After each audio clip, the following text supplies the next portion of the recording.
Cheating. What really causes infidelity? Most people view infidelity as a morally evil act caused purely by lust, hatred, or sexual dissatisfaction. The person who cheats is often labeled a jerk, while the victim is seen as completely innocent. This perspective reduces infidelity to a black and white moral choice made by someone with weak character. In reality, research by psychologists such as Esther Perel shows that infidelity is often a misguided attempt to rediscover a lost part of the self, not because we are looking for another person, but because we are looking for another version of ourselves. So, what really causes infidelity?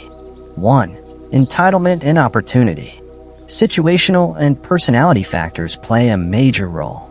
Some individuals with high levels of narcissism or entitlement may feel that moral rules do not apply to them.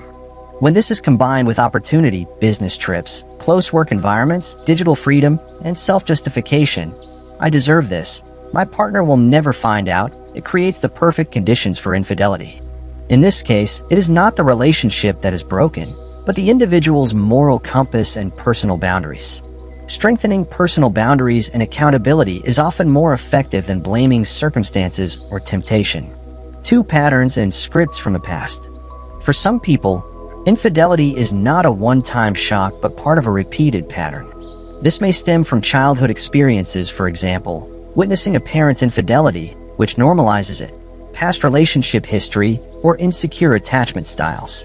For them, extramarital relationships can become an unhealthy way to manage distance, seek external validation, or create drama that feels familiar, even if painful, compared to the calm of stable commitment.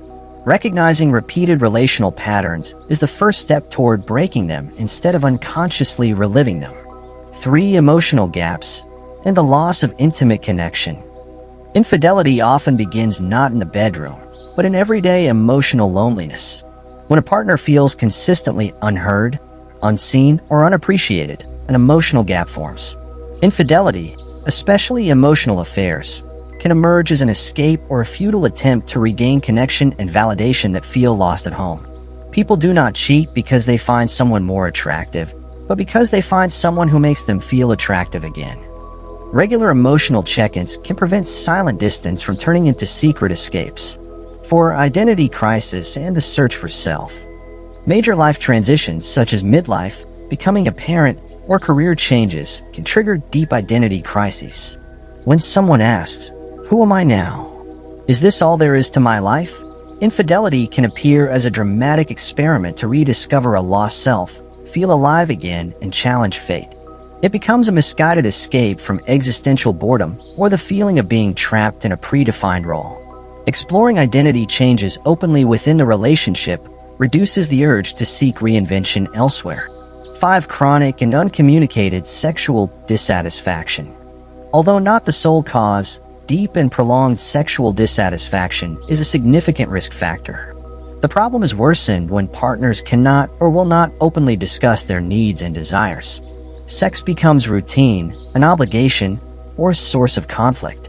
Infidelity may then appear as an attempt to fulfill suppressed desires or to rediscover passion and attraction, at the risk of destroying the foundation of trust. Honest, ongoing conversations about desire are far safer than allowing unmet needs to grow in silence. Ultimately, the strongest defense against infidelity is not strict control or surveillance, but building a relationship that remains emotionally alive and connected.